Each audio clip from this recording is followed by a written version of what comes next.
रोने का संस्कार। अब हमेशा जो से कहते हैं ना कि रोता वो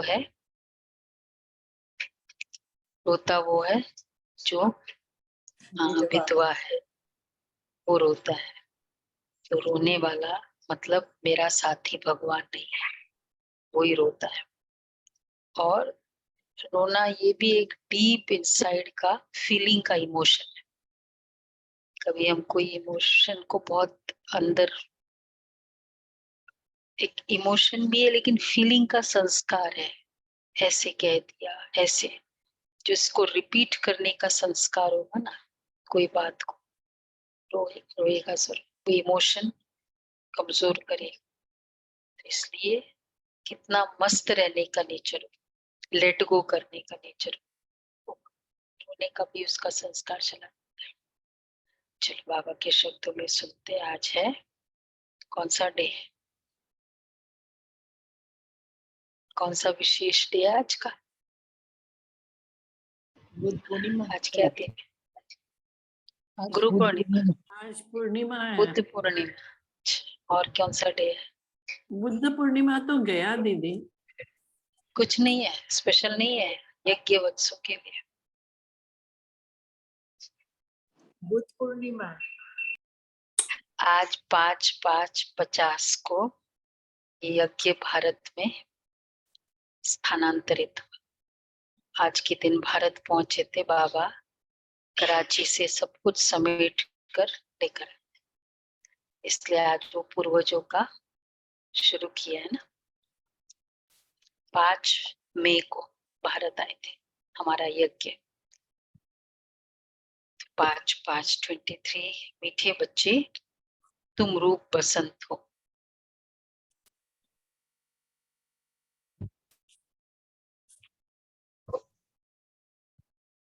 तुम्हें बाप की याद में भी रहना है, तो ज्ञान रत्नों का बीज भी बोना है।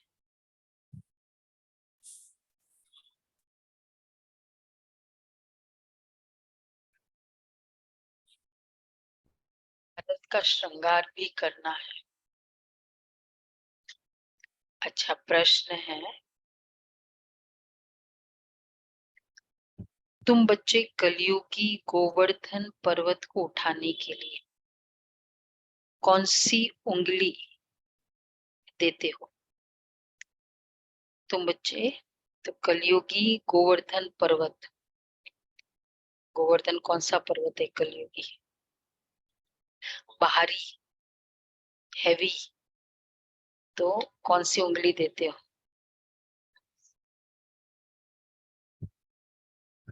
पर्वत है, पवित्रता की। पवित्रता की। क्या अंगुली देते हैं? अरे की प्योरिटी का कॉन्ट्रीब्यूशन। पवित्रता की प्रतिज्ञा करना ही जैसे अंगुली देना है। पवित्रता नहीं है तो भारत का हाल देखो क्या हो चुका है। पवित्रता है तो पीस, प्रॉस्पेरिटी सब है।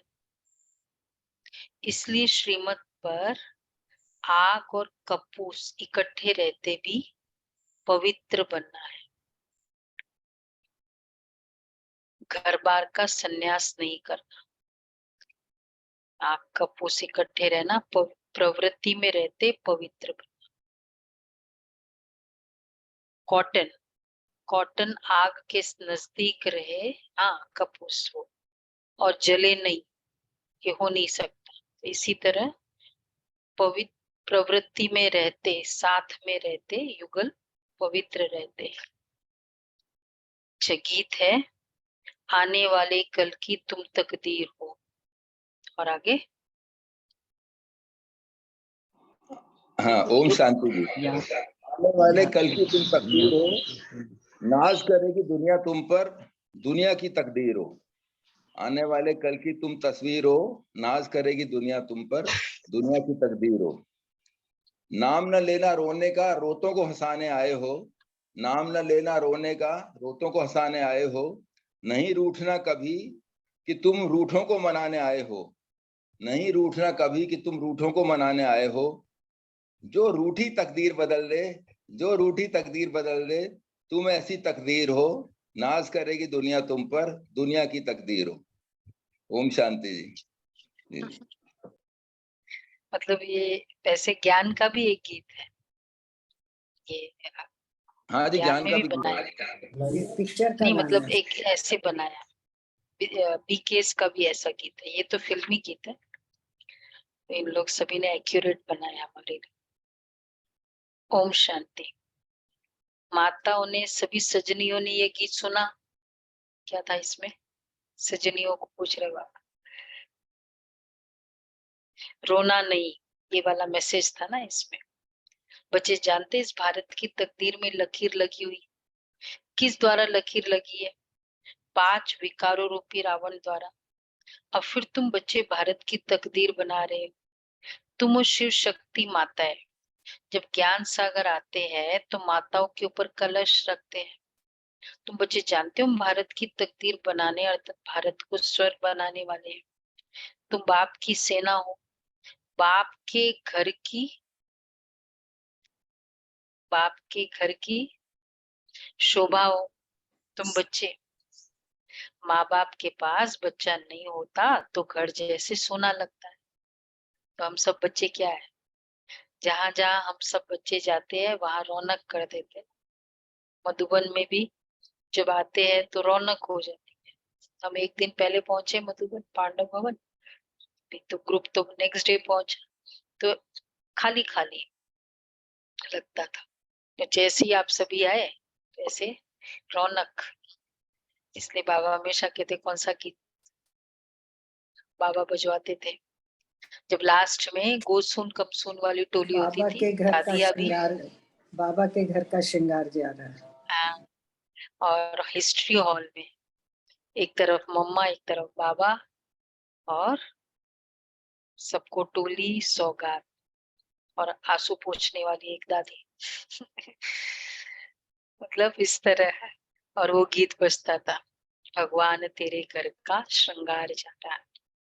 20 लोग, 20-25 मैक्सिमम, तो ऐसे करते थे। तो बाबा कहते हैं तो अब ये दुनिया सुनी सुनी लगती है, अब तुम बच्चे इनको स्वर्ग बनाने वाले हो। बाप कहते मैं तुम माताओं का गुलाम हूँ, क्योंकि आगे ये माताएं, देखो बाप कहते मैं तुम माताओं का, देखो सुना, गुलाम हूँ। क्यों? अच्छा आपने बुलाया इसलिए आए, माताओं का गुलाम क्यों? सबने बुलाया, भाइयों ने भी बुलाया। क्योंकि हाँ, मैं बाबा ने कहा ओबीडिएंट सर्वेंट। मैं तुम माताओं का गुलाम हूँ। स्पेशलिटी, स्पेशलिटी या कुछ हालात, क्योंकि आगे ये माता पति की गुलाम थी, इसलिए भगवान को कंपेंसेट कर रहे हैं, मैं तुम्हारा गुलाम। उनको कहा जाता है हिंदू नारी का पति गुरु ईश्वर सब कुछ है। वास्तव में इस समय की बात को फिर भक्ति मार्ग में ले गए। परम पिता परमात्मा को ही इस समय कहा जाता है त्वमेव माताश्च पिता त्वमेव, सब कुछ एक है। हिंदू लोगों ने फिर पति के लिए कह दिया है, वास्तव में शिव बाबा है पतियों का पति। तुम तो सदा सौभाग्यशाली बनती हो, और ये पति भी अमर है, ठीक है ना? पतियों का पति मेरे साथ है ना। नशा है ना सबको, माताओं को सबको नशा है। हाँ, वो नाराज नहीं होना चाहिए, पतियों का पति। तो बाबा कहते हैं तो तुम हो, इसलिए तुम तो सदा सौभाग्यशाली सुहागिन, और ये पति भी अमर है, ये भी एडेड है। अमरनाथ है ना, तुमको भी अमरनाथ अमरपुरी का मालिक बनाते हैं। देखो मीरा के लिए फेमस है, मीरा का इतना पावरफुल वो नाम भी फिर नेचुरल है, ऐसा ही नाम थोड़ी हो, वैसे है वैसी भक्ति। तो जब वो फेरे, कितने साल की थी तब दे दिया था शायद, 8 या 9 साल की थी तब, 5 साल की थी या जितने भी, तो वो गोपाल जी का श्री विग्रह दिया था ना। गुरुजी उनके माँ मदर के गुरुजी आए थे, बोला तुम्हारा तो वो शादी हो रही थी उसकी कजन की, कुछ समय के बाद। तो फिर उसने पूछा माँ को कि मैं मेरे किसके साथ होगी। अब छोटी सी थी, माँ ने कह दिया तेरी तो इसके साथ है। बस उसने मान लिया कि यही मेरा सब कुछ है। तो गोपाल जी को बोल के बोलते ये तेरा तो यही है, मेरा कौन है। जब उसकी कजन की एकलौती बेटी थी मेरा, तो उसने बस मान लिया, छोटा बच्चा था और वैसे फील करने लगी ये तो मेरा यही है। और इसलिए जब शादी का हुआ भी, बहुत दिल से तो था भी नहीं, तो उसने पहला फेरा गोपाल जी के साथ लगाया था, पूरा फेरा श्री विग्रह को रख के पहले उसके साथ फेरे लगाए। तो बाबा कहते हैं तो ऐसे पति को बहुत याद करना है जो तुमको पढ़ाकर स्वर्ग का मालिक बनाते हैं। ऐसे पति को भूलने से रोना आ जाता है। बाप कहते हैं क्या तुम्हारा साजन मर गया है जो तुम रोती हो? तो क्या कहेंगे? तुमको तो अभी सदैव हर्षित मुख रहना है। देवताओं का मुखड़ा सदैव हर्षित रहता है। मनुष्य देखने से ही खुश होते हैं। देवताओं ने वो खुशी कहाँ से लाई? संगम पर बाप ने ऐसा हर्षित मुख खुश मिजाज बनाया था। अभी पुरुषार्थ करना है, तभी तो अविनाशी बनेंगे। बाप कहते हैं बच्चे रोने की बात ही नहीं है।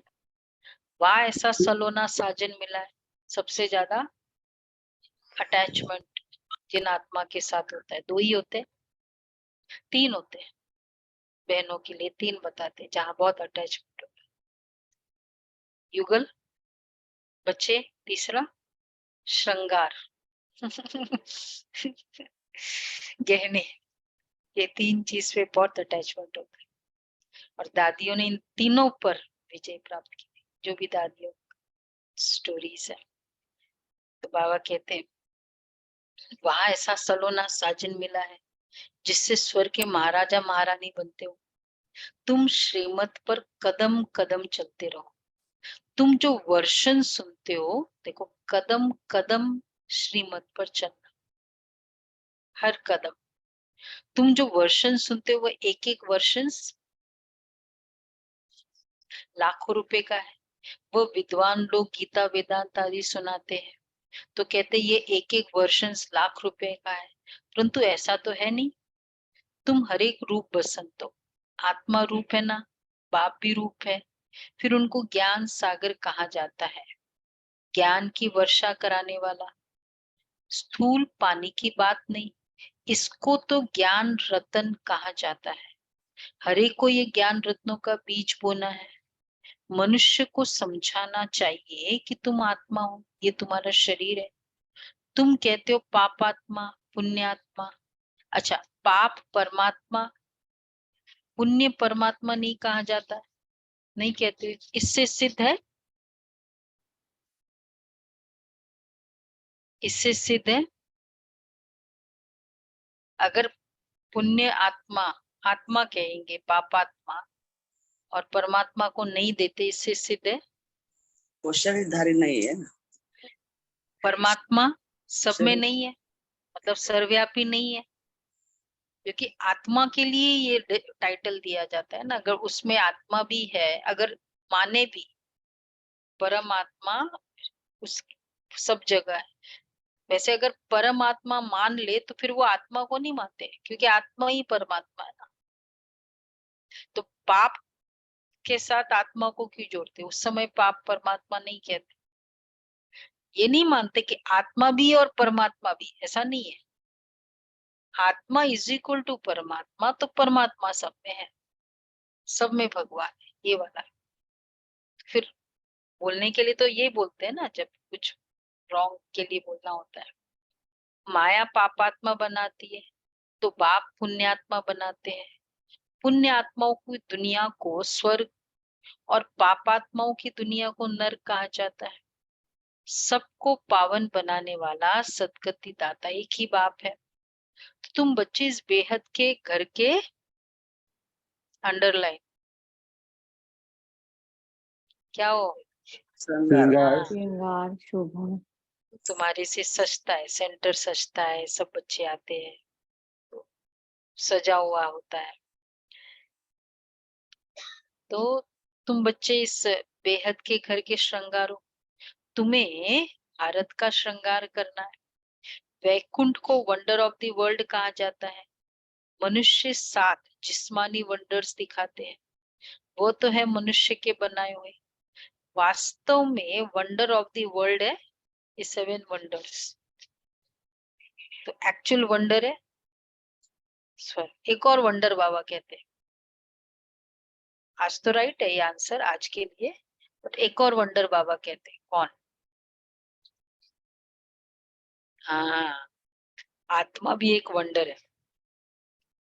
84 जन्मों का इतनी छोटी सी चिप में, चिप भी नहीं है वो भी अविनाश।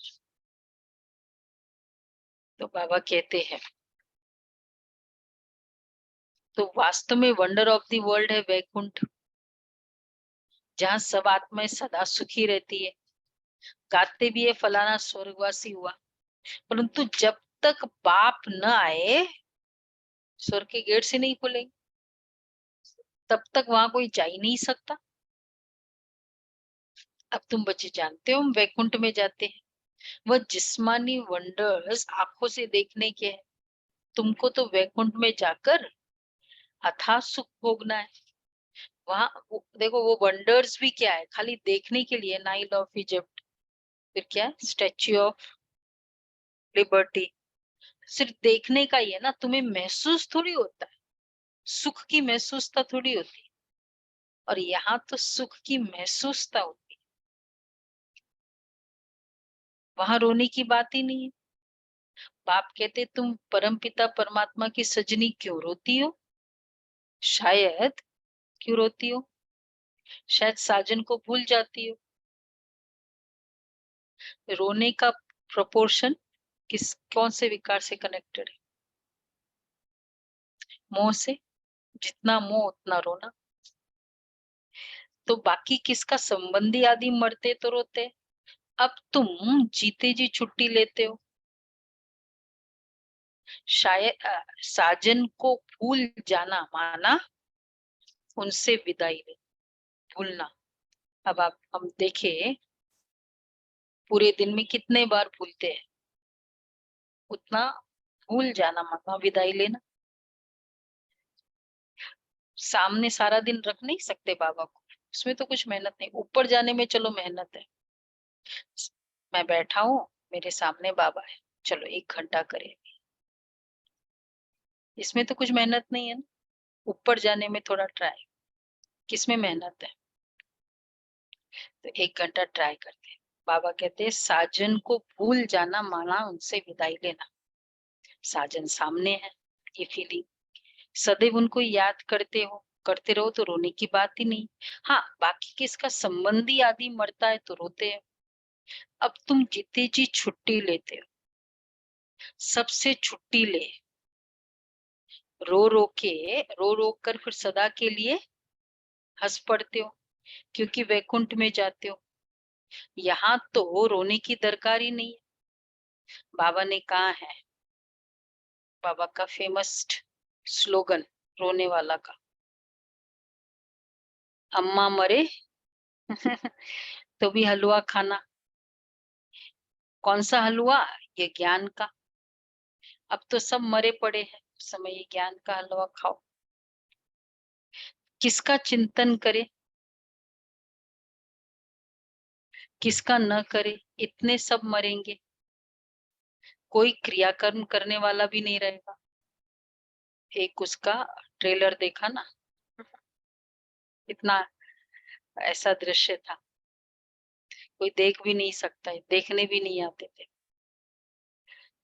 अच्छा, मतलब देखो बाबा कहते जापान में बम से इतने मरे, फिर किसने क्रियाकर्म किया?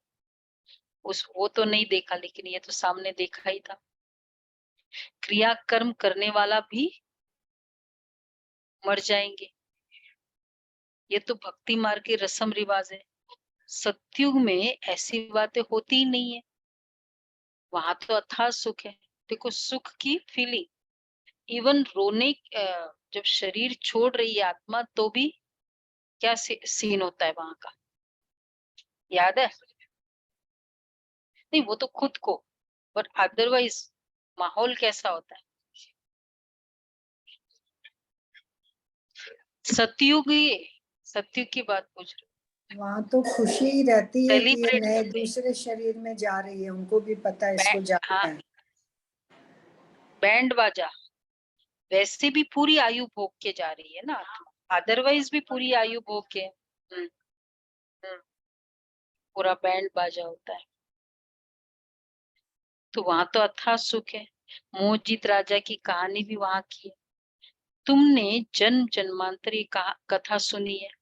अब आप कहते जो कुछ सुना है वो भूल जाओ।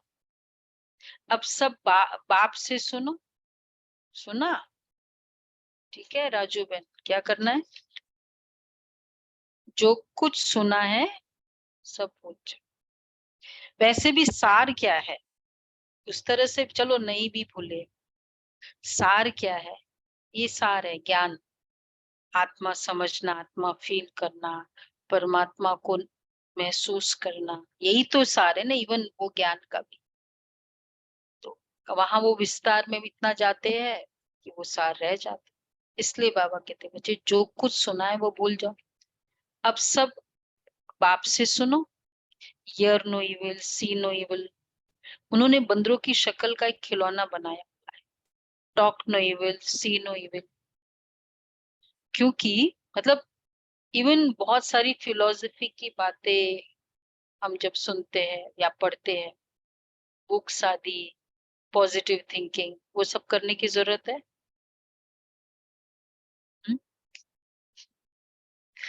अगर मुरली कर लो, अव्यक्त मुरली पढ़ लो, भावना बहन, जरूरत है। जो कुछ सुना है जो उन, फाइनली वो भी इसी सार में आते हैं। पॉजिटिव रहो, क्रोध मत करो, यही बोलना होता है ना। बट तरीका तो वैसे भी नहीं वो बताते, बोल देते हैं बट ऐसे करना चाहिए। सीक्रेट बुक है, इतनी ब्लॉकबस्टर हुई सेल में। सार क्या है? यही मुरली का सार है, जिसने भी अगर बुक भी पढ़ी। तो बाबा कहते जो कुछ सुना है सब भूल जाओ। मनुष्य कहते हैं, हाँ बाबा कहते बच्चे ग्लानि की बातें मत सुनो। मैं कल के संगम युग पर आता हूँ, बाप को तो जरूर आना ही है, तब तो नॉलेज थे। मनुष्य कहते ऋषि मुनि आदि त्रिकालदर्शी थे। बाबा कहते हैं नहीं, बिल्कुल नहीं। क्यों? लक्ष्मी नारायण भी त्रिकालदर्शी नहीं थे। त्रिकालदर्शी सिर्फ तुम ब्राह्मण बने, मतलब बाबा तो है ही है। केवल अभी संगम पर ही मिलता है ना ज्ञान। हाँ, तुम्हारा ये 84वां अंतिम जन्म है। ब्राह्मणों को पूरा पता है ना, उन लोग ने सोचा उस समय का त्रिकालदर्शी, मतलब बाबा कहते पूरे कल्प के हिसाब से। ऐसे नहीं ये ज्ञान के संस्कार दूसरे जन्म में रहेंगे, नहीं, ये प्राय लोप हो जाते हैं। वहां तो राजा स्थापन हो जाती है, तो राज्यों की दरकार ही नहीं। तो देखो बाबा क्यों क्या कहते हैं, देखो राजा ही स्थापन हो जाए फिर राज्यों की जरूरत नहीं है। मिल गया आपको, वो चीज मिल गई, तो फिर उससे वो चीज मिल गई, अब थोड़ी वो चीज, तो राज्यों की दरकार ही नहीं। तो देखो बाबा क्या कहते, मनुष्य क्या कहते, रात और दिन का अंतर है। मनुष्य कहते परमात्मा सर्वव्यापी है, बाप कहते नहीं। मनुष्य कहते कलयुग की आयु अभी 40,000 वर्ष पड़ी है, बाप कहते हैं नहीं। कितने गपोड़े सुनाए, घोर अंधियारा कर दिया है। अब मीठा बाप कहते हैं बहुत मीठा बनो। तुम ईश्वरीय दरबार में ईश्वर के बच्चे हो, तुम्हारा फर्ज है योग लगाना। गोवर्धन पर्वत पर जाएंगे तो वहां अंगुली दिखाई है। पर्वत की कितनी पूजा होती है, भारत जब गोल्डन एज बन जाता है तो उनकी पूजा नहीं होती। तो ये उंगली है, मतलब गोवर्धन पूजा एक एक्सक्लूसिव पूजा मानी जाती है। परिक्रमा एक स्पेशल परिक्रमा मानी जाती है, और एक जैसे उसको श्री कृष्ण का स्वरूप ही माना जाता है। हालांकि पहाड़ ही रहा है, पर गोवर्धन धारी बोलते हैं, लेकिन गोवर्धन को भी ऐसे श्री कृष्ण पूजते हैं। उसका पूरा श्रृंगार भी करते हैं। हाँ, श्रृंगार करते हैं। जिसमें जिसके घर में ये गोवर्धन गिरिराज की स्थापना होती है, मतलब भावना वो मानते हैं, तो वो पहाड़ का फोटो होता है, पहाड़ के श्री विग्रह होता है, मूर्ति होती है, पूरा उसका श्रृंगार करते हैं। तो किसका गायन है? गोवर्धन किसका गायन है? तो बाबा कहते हैं कि पर्वत की कितनी पूजा हो जाती है। तो गोवर्धन पर्वत पर जाएंगे तो वहां उंगली दिखाई है, तो ये उंगली है तुम्हारी निशानी। मतलब गोवर्धन पहाड़ में सबका कंट्रीब्यूशन उठाना। तो एक तो है बाबा के इतना बड़ा कार्य को हमने कैसे किया, हम सब ने मिलकर जो पवित्रता की कंट्रीब्यूशन दी, तो वो कार्य की, वो पहाड़ की पूजा है ना, तो वो कार्य की पूजा है। बाबा का इतना बड़ा, बाबा कहते हैं ना नरक को स्वर्ग बनाना, ये कार्य है। तो वो उसकी पूजा ही होने लगी, और उसका वो उंगली, उसका वो जो प्रतीक है, केवल उंगली दिखाते हैं और कुछ नहीं दिखाते हैं। हाथ मतलब उंगली दिखाते हैं उसमें। हाँ, वो श्री कृष्ण के लिए बोलते हैं। बाकी सब लोगों ने तो लकड़ी भी लगाई, छाता भी लगाया, वो भी बताते हैं। जिसके पास जो था उसने पहाड़ को बचाने के लिए लगा दिया। ये जो पहाड़ है ना, आज इतनी नरक वाली दुनिया जिसमें काम और लोभ पीक पर है, ऐसे में बाबा ये दुनिया स्थापन कर रहे, ये वाला पहाड़ का कार्य। इसलिए उन्होंने पहाड़ बता दिया और पहाड़ को उंगली दिखाई, हमारी पवित्रता की उंगली। बस इसका पूजन एक्चुअली पहाड़ का थोड़ी होगा। तो बाबा कहते हैं, और उससे रक्षा हुई, पहाड़ के कारण पूरे ब्रजवासी की रक्षा हो गई। तो हम लोगों की उंगली के कारण उन्हीं जिन्होंने उंगली दी उन्हीं की तो रक्षा हुई, ब्रजवासी की तो रक्षा हुई थी। और मेन क्या था? श्री कृष्ण की उंगली थी, मेन उसका था। सबने अपना अपना छाता भी लगा दिया और सबको लग रहा अरे मैंने कान्हा को मदद की, ये भी फील हुआ। पर एक्चुअली सबको स्टोरी में भी यही बताते हैं कि वास्तव में था उसका, तो था बाबा का खेल। हम लोगों ने जो जो कंट्रीब्यूशन किया, हमें अच्छी लगा, हमको संतुष्टि मिलती। तो पर्वत की कितनी पूजा होती है? तो ये उंगली है तुम्हारी निशानी, पवित्रता की प्रतिज्ञा करना, जैसा अंगुली देना, भारत को सेल्वेज करने के लिए। पवित्रता है तो पीस प्रॉस्पेरिटी भी है, पवित्रता नहीं तो भारत का हाल देखो क्या है। मेहनत है ना। सन्यासी कहते आए हैं आग और कपूस इकट्ठे रह नहीं सकते, शास्त्रों में ऐसा है। परंतु तुम सन्यासियों को कह सकते हैं कि हम कैसे आग कपूस इकट्ठे रहते पवित्र रहते हैं। तो वो मानने लगे। आजकल जब संत सम्मेलन होते हैं तो एक संत ने पूछा, ये सब यूथ थे ना, भाई बहने जो यूथ सेवाधारी भी थे, बहने तो थी। बोला तुम्हारा मन चलता नहीं है, माथा खराब नहीं होता है? ऐसे पूछा सब यूथ को। तो उन्होंने कहा नहीं, हम सब में आत्मा देखते हैं। फिर वो शिव शिव शिव शिव कहने लगे। तो बाबा कहते हैं तो सन्यासियों को श्रीमत थोड़ी मिलती है। सन्यासियों को कह सकते हो कि हम कैसे आग कपूस इकट्ठे रहते पवित्र रहते। हम तो अब बाप की श्रीमत पर चलते हैं, उनको मिलती है शंकराचार्य की मत, यह है शिवाचार्य की मत। तुम शिवाचार्य के बच्चे हो, ये कोई नहीं जानते।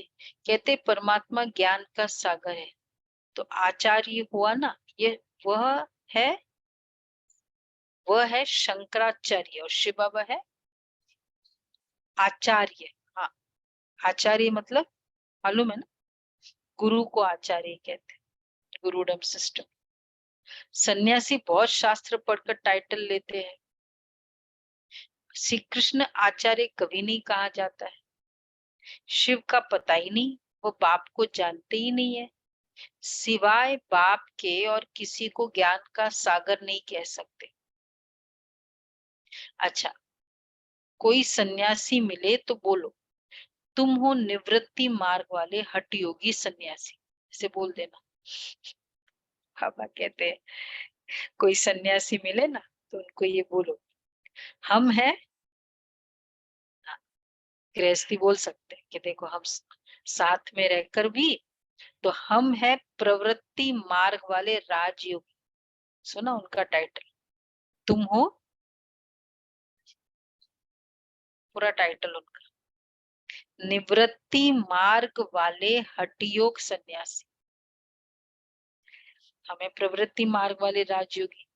तुम राजयोग सिखला ही नहीं सकते हो। वास्तव में कर्म संन्यास तो होता ही नहीं है, तो अब तुम बच्चों को डायरेक्शन ही कुछ और मिलता है। मनुष्य चाहते हैं शांति में रहे। अच्छा बोलो बोलो, अच्छा अपने को इन ऑर्गन से डिटैच कर दो, परंतु सिर्फ डिटैच करने से ही फायदा नहीं होगा।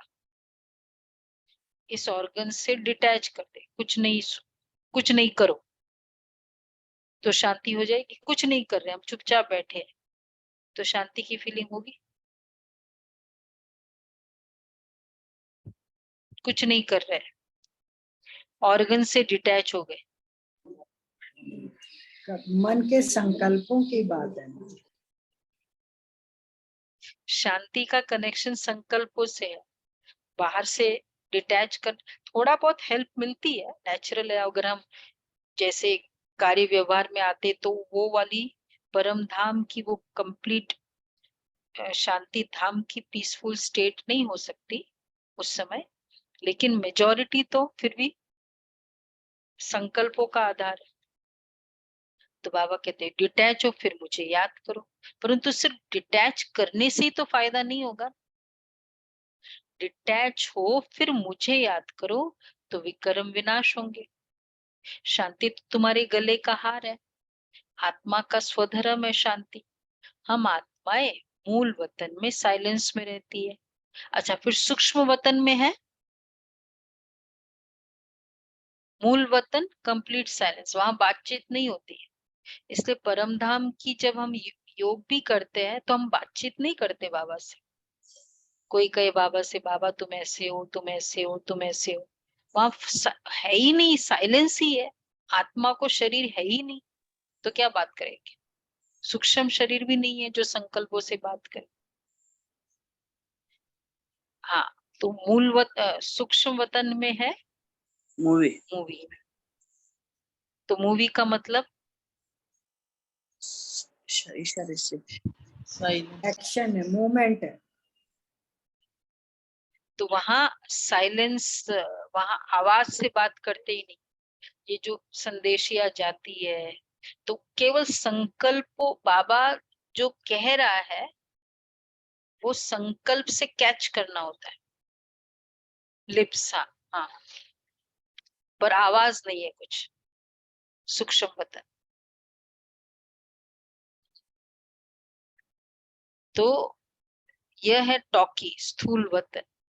तो तुम बच्चों ने फिर, तो सूक्ष्म वतन है मूवी और यह है टॉकी।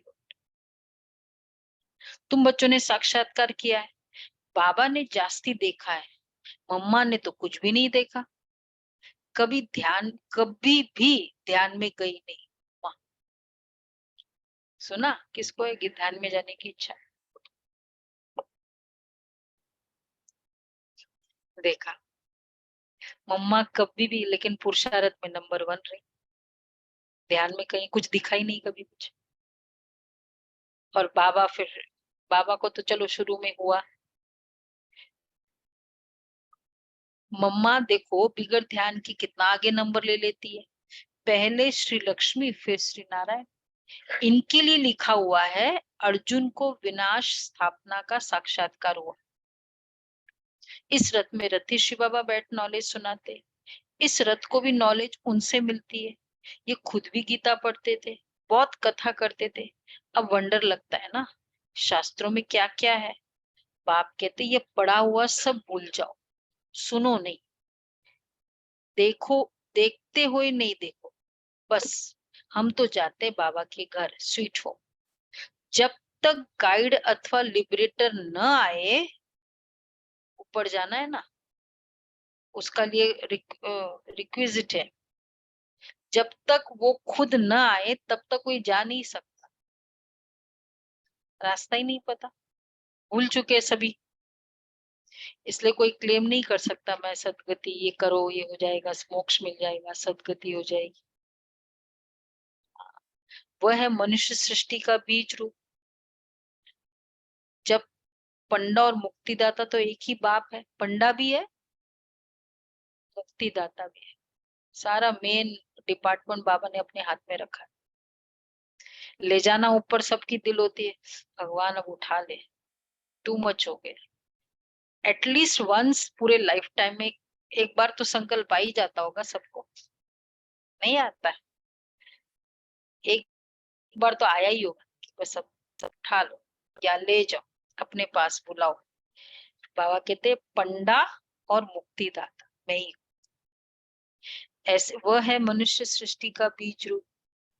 कितनी वंडरफुल बातें हैं। ऐसे नहीं कि निराकारी दुनिया है, आत्माओं के रहने का धाम। ऐसे नहीं कि ब्रह्म परमात्मा है, उसमें आत्मा लीन हो जाएगी। कितनी वंडरफुल बातें। वहां जाके रहती है, लीन नहीं होती है। तुम्हारा 84 जन्मों का पाठ अविनाशी है, ये कब मिट नहीं सकता।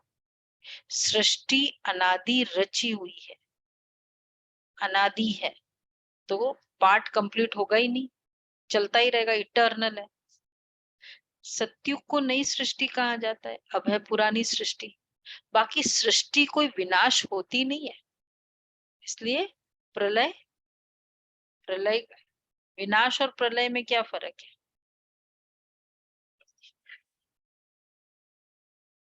उल्टा है, उल्टा बोला है। प्रलय मतलब जैसे बस गया, खत्म। लय लय प्रलय, इसलिए लय। तो प्रलय नहीं होता है, हाँ विनाश होता है, डिस्ट्रक्शन होता है, डिस्ट्रॉय होता है, पर सब कुछ चला जाए, खत्म, सृष्टि खाली हो जाए, वो नहीं होता है। तो सृष्टि अनादि रची हुई है। सत्युग को नई सृष्टि कहा जाता है, अब है पुरानी सृष्टि। बाकी सृष्टि कोई विनाश नहीं होती, बाप आती है पतित सृष्टि को पावन बनाने। सृष्टि तो है ही, 84 जन्म तो जरूर देवता के ही होंगे, सृष्टि है और आत्माएं होंगी। अच्छा, तो फिर कम होते जाते हैं। फिर क्रिश्चियन आदि का भी हिसाब निकाल सकते, क्योंकि एक लॉ है, हो गया ना, आत्माओं के 84 जन्म क्यों होते हैं? मतलब 84 या ज्यादा जन्म क्यों हो सकते, उसका लॉ बाबा ने बताया। पवित्रता के आधार पर। क्यों, क्या मेन लॉ है बोलो? अपना जो फर्स्ट आएंगे है पुरुषार्थ भी करते। एक उसका जो लॉ है स्टार्टिंग से है, वो तो नेचुरल है। और उसके कारण कौन सा लॉ है जिसके कारण वो 84 मतलब मैक्सिमम जन्म लेते हैं? कलाएं कम होती जाती हैं। पता है सबको? क्वेश्चन थोड़ा पजल करने वाला है, कल्प आंसर की सबको आयु आता है। 5000 वर्ष है। अनुभवी है। कलाएं कम होती जाती हैं। नहीं, जो भी स्टार्टिंग से, क्योंकि बीच में से कोई जा नहीं सकता है ना। तभी तो 84 जन्म हो गए। अगर बीच में कोई ऊपर चला जाए तो वही खत्म हो जाए ना, पेविलियन। मतलब संगम युग के एंड में ही जाएंगे ना सभी, बीच में से तो कोई जा ही नहीं सकता। इस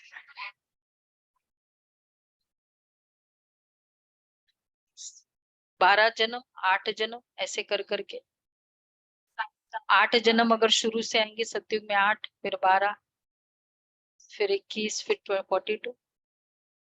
जो भी जब भी आएगा बीच में से कोई जा नहीं सकता है ना। हाँ आ सकते हैं, जा नहीं सकते, इसीलिए 84 जन्म है शुरू वाले।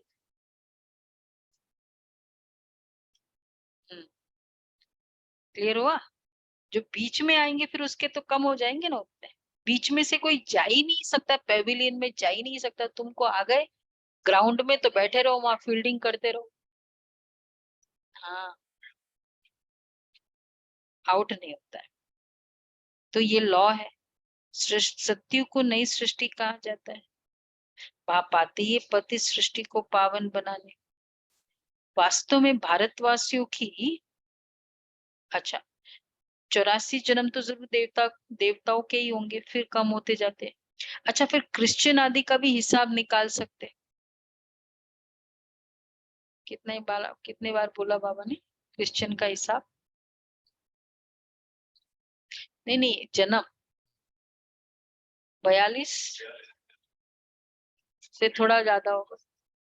500 साल और ऐड कर दो, 100 की एवरेज। इतना ही होगा, ठीक है ना। क्रिश्चियन का हिसाब निकाल सकते हैं। वास्तव में भारतवासियों की जनसंख्या बहुत होनी चाहिए, परंतु क्योंकि भारतवासी तो शुरू से है ना, परंतु और धर्मों में कन्वर्ट होने के कारण कम हो गए। धर्म में कन्वर्ट हो गए, और भारत भी तो ये हो गया ना, डिवाइडेड हो गया। हाँ, अभी नहीं हो गया, नाम ही हिंदू रख दिया है।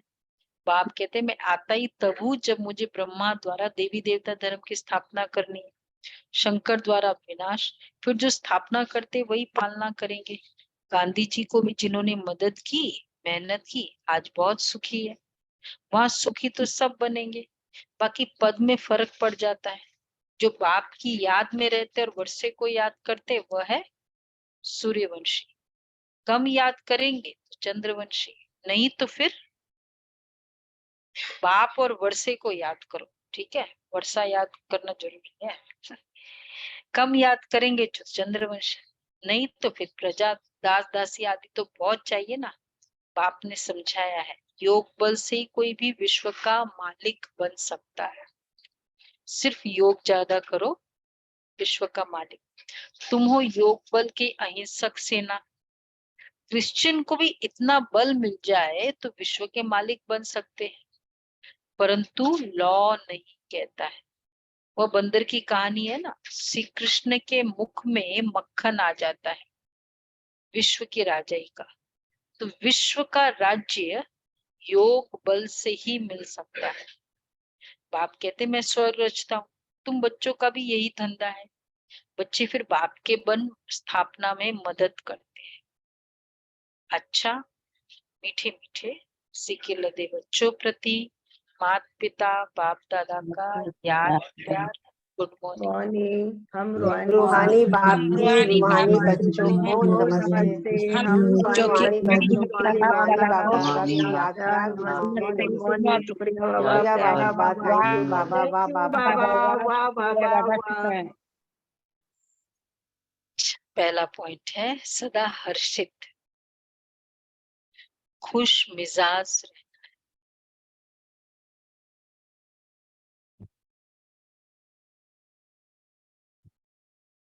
कभी भी रोना नहीं। उसके लिए क्या करना है? जीते जी सबसे छुट्टी ले। किसी की हिम्मत है? ले ली? हाँ, नहीं, जीते जी सबसे छुट्टी ले लेनी।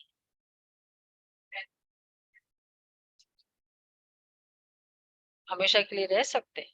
अच्छा, नहीं आप पहले छुट्टी लो तो वहां क्यों, वहां क्या प्रॉब्लम है, रह सकते हैं, छुट्टी लेनी चाहिए। अभी तो खैर काफी सारे डिसिप्लिन आ गए, एज हो गई है, 50 प्लस के बाद कोई को समर्पित नहीं करते, 50 नहीं शायद 40 प्लस के बाद। पहले होता था जब भी आए, अभी समर्पित का भी एज हो गया, मतलब फिर वो शरीर से वो इतना कंट्रीब्यूट भी नहीं कर पाए। हाँ फिर सेवा लेनी, वो तो उन दिनों तो दादियाँ कितनी छोटी सी एज में आ गई थी,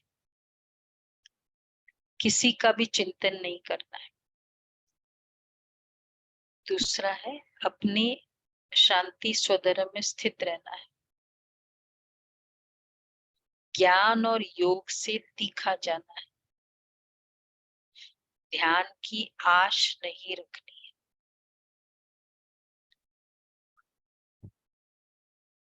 वरदान है यथार्थ श्रेष्ठ हैंडलिंग द्वारा सर्व की दुआएं प्राप्त करने वाले सर्व के स्नेही भव। यथार्थ श्रेष्ठ हैंडलिंग द्वारा सर्व की दुआएं प्राप्त करने वाले सर्व के स्नेही भव। जैसे बाप ने किसी भी बच्चे की कमजोरी को नहीं देखा, हिम्मत बढ़ाई कि आप ही मेरे थे, है और सदा बनेंगे, ऐसे फॉलो फादर करो। हर एक की विशेषता को देखते संबंध संपर्क में आओ, तो आत्माओं से स्वतः आत्मिक प्यार इमर्ज होगा और बाप के साथ साथ सर्व के स्नेही बन जाएंगे। जहाँ आत्मिक स्नेह है वहां सदा सभी द्वारा सद्भावना सहयोग की भावना स्वतः ही दुआओं के रूप में प्राप्त होती है। इसको ही रूहानी यथार्थ हैंडलिंग कहा जाता है। तो सहयोग की भावना, बाबा ने भी सबकी विशेषता, एक्चुअली विशेषता देखेंगे तो एनकरेज करेंगे, कमजोरी देखते हैं ना तो डिस्करेज करते हैं, ऑटोमेटिक उसको डिस्करेज, और उमंग उत्साह बढ़ाएंगे तो वो सहयोगी भी बनेंगे किसी का भी। स्लोगन है अपने श्रेष्ठ संकल्पों की एकाग्रता द्वारा अन्य आत्माओं की भटकती हुई बुद्धि को एकाग्र कर देना ही सच्ची सेवा है। अपने श्रेष्ठ संकल्पों की एकाग्रता द्वारा, ये है पावरफुल पुरुषार्थ। अगर कोई भटकती हुई बुद्धि मेरे सामने आए, उसका भी एकाग्र हो जाए, ये है सच्ची सेवा। वैसे जब भी जो भी सेंटर पे आते हैं, कितनों का ये अनुभव हमने सुना है कि बैठे बाबा के कमरे में या इस वातावरण में बुद्धि एकदम एकाग्र। हम सभी का भी अनुभव होगा, सपोज कुछ ऐसे आ रहे हैं परिस्थिति घर से, जैसे एक सेंटर पे आते हैं, लेकिन अब इसको पर्सनलाइज करना है कि हमारे सामने अगर कोई आता है, ये तो सबका सहयोग का वातावरण है ना, तो इसलिए वो हेल्प। जो परिवार में रहते हैं वो सबसे छुट्टी कैसे ले सकते हैं? सबसे छुट्टी सागर के बच्चे हो तो परवश आत्माओं क्षमा दे दो, अपनी शुभ वृत्ति से ऐसा वायुमंडल बनाओ जो कोई भी आपके सामने आए वह कुछ न कुछ सही स्नेह ले, सहयोग ले, क्षमा का अनुभव करे, हिम्मत का, उमंग उत्साह का अनुभव करे। तो ये वाला क्षमा के सागर बनो। उसके लिए भी क्या पुरुषार्थ चाहिए? मन में भरा हुआ न, कभी कभी मन में भरा हुआ बहुत होता है ना, तो भूल नहीं पाते। क्षमा मतलब ही भूलना। फॉरगिव, फॉरगेट, फॉरगेट पहले या फॉरगिव पहले? फॉरगेट और फिर फॉरगेट।